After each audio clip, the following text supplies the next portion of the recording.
Hey there, and welcome to this explainer. Today we're going to dive into something I find absolutely fascinating, the very core of human drive. We're taking a really close, maybe slightly provocative look at a massive illusion society has built around what actually makes us want to work, create, and succeed. For generations, we've been fed this really simple story about laziness and success, usually by someone trying to get us to work harder on a Monday morning, right? But what if the exact tools we use to motivate ourselves and others are literally the things destroying our potential? Let's uncover the real secret of success. Okay, let's look at what we're calling the motivation paradox, specifically the weekend puzzle. I want you to imagine something for a second. Let's say you've got a favorite weekend hobby. You just love sitting by a sunny window, sipping coffee, and solving those beautifully complex puzzles. You do it purely for the quiet joy it brings you. Now, imagine a stranger knocks on your door one day and offers to pay you $50 for every puzzle you complete. Sounds like an absolute dream, doesn't it? Getting paid for what you already love? But here's where human psychology takes a really weird, kind of dark turn. Almost universally, the second you start getting paid for that weekend puzzle, the magic completely disappears. The joy just evaporates. What used to be this delightful, weightless escape suddenly feels like a heavy, tedious chore. You start counting the puzzles, you calculate your hourly rate, you actually start dreading the activity itself. So why on earth does this happen?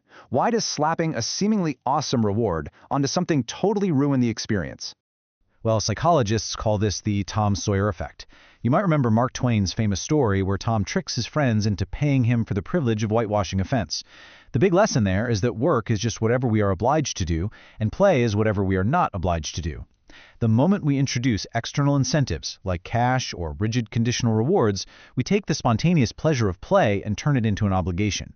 It's like you have this bucket full of glowing intrinsic desire, and the second you slap a dollar sign on it, you puncture a hole right in the bottom, and all that natural motivation just leaks out all over your desk. Which brings us to the broken operating system we're currently using, the old carrot and the stick. Our entire modern working world is basically running on an outdated OS. It relies super heavily on this carrot and stick approach, dangling a shiny reward to encourage good behavior or wielding a punishment to stop bad behavior. Now that made total sense back in the Industrial Revolution when we needed people to do highly repetitive, mechanical tasks in factories. But today, it's fundamentally broken. To understand why, we have to divide human effort into two categories: algorithmic work and conceptual work. Algorithmic work is just following a set formula to get a logical result. For those robotic, routine tasks, if-then rewards, like if you do this, you get that, yeah, they actually do work. But today, most of us are doing conceptual work. That's inventive, right-brain stuff requiring flexible problem-solving and true ingenuity. And science has actually proven that for conceptual work, conditional rewards literally narrow our focus. They act like blinders, completely destroying our ability to think creatively. So ironically, offering someone a massive bonus for a complex creative task could actively make them worse at it. Crazy, right? The bottom line is that if-then motivators often stifle creative thinking instead of encouraging it. The traditional corporate bribe, the exact thing management uses to try and boost performance, is actually dangerous to our problem-solving abilities. When you tell a creative mind, hey, I'll give you a bonus if you solve this complex problem by Friday, the pressure of that reward totally shuts down the open-minded, playful state you actually need to find an original solution. So let's talk about upgrading our drives and looking at the three internal pillars. This paradigm shift is so fascinating. If the old carrot and stick OS is broken for modern work, what do we replace it with?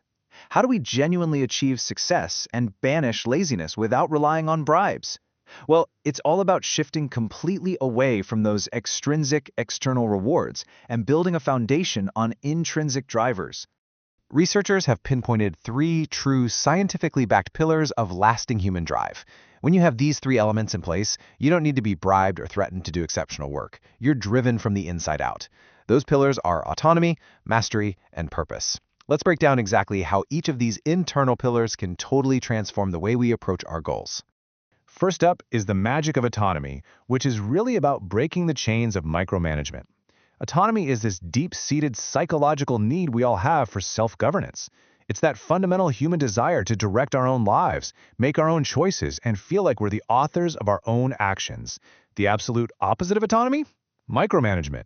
And honestly, nothing crushes the human spirit and motivation faster than being constantly monitored and told exactly how to do every tiny little thing. To see the raw power of autonomy in action, we just need to look at the famous 20% time phenomenon. This is a brilliant initiative championed by incredibly successful, innovative companies like Google and Atlassian. The idea is wonderfully simple, but it goes completely against the traditional carrot and stick model. These companies literally give their employees 20% of their paid working time to work on absolutely whatever they want.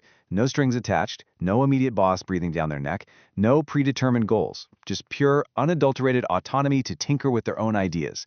And the result? Because people had the freedom to follow their intrinsic curiosity instead of being micromanaged, this unstructured time birthed world-changing innovations like Gmail and Google News. Autonomy literally breeds ingenuity. Next, we're finding the Goldilocks zone, which is the path to mastery. You see, it's just human nature to want to get better at things that actually matter to us. We intrinsically love that feeling of improvement and competence. But how do you achieve mastery without burning out or just getting utterly bored? The secret is finding what psychologists call the Goldilocks zone. To understand the Goldilocks zone, you really have to understand the concept of flow. Pioneered by psychologist Mihaly Csikszentmihalyi, flow is this euphoric, almost magical state of total involvement. You know the feeling, when you're so deeply absorbed in an activity that time just completely vanishes. Your actions and your awareness merge perfectly. It's a delicate state of spontaneous pleasure, grace, and ultimate effectiveness. But flow doesn't just happen by accident. The mechanics of flow actually require us to tackle Goldilocks tasks. If a challenge is way too easy for your current skill level, you're going to drop straight into boredom. If it's way too hard, you'll spike into anxiety. Flow happens right in that beautiful, magical center, the Goldilocks zone, where the task demands your intense concentration because your skills are perfectly attuned to the challenge. Seeking out those beautifully balanced challenges, that's the true path to mastery. Which brings us to our final and perhaps most profound pillar, looking beyond the daily carrot to purpose and the unbribed life. Autonomy and mastery are super powerful, but without purpose, they can leave us feeling a bit disconnected. Purpose is our innate, deeply human desire to connect our daily actions to a cause that is fundamentally bigger than ourselves. It's the realization that we aren't just accumulating wealth or checking boxes on a to-do list, but we're actually contributing to the fabric of the world. This entire shift is about moving toward what's known as type I behavior.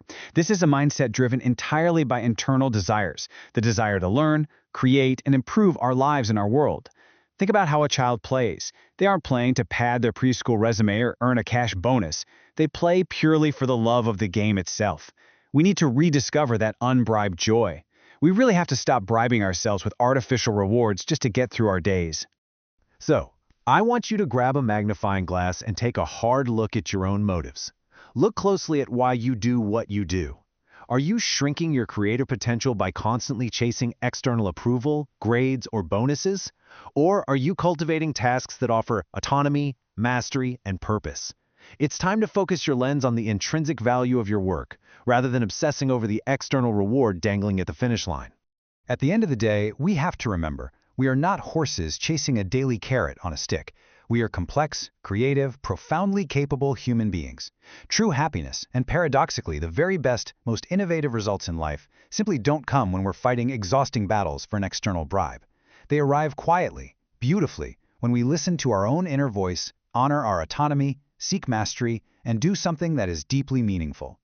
So, I want to leave you with a quick challenge right here, right now. Look at your schedule for the day. Amidst all the obligations and the if-then tasks, find a little pocket of autonomy. What is one thing you will do today simply because you love it? Not for a paycheck, not for a like on social media, not for anybody else's approval, but purely for the intrinsic joy of the act itself. Go find your flow.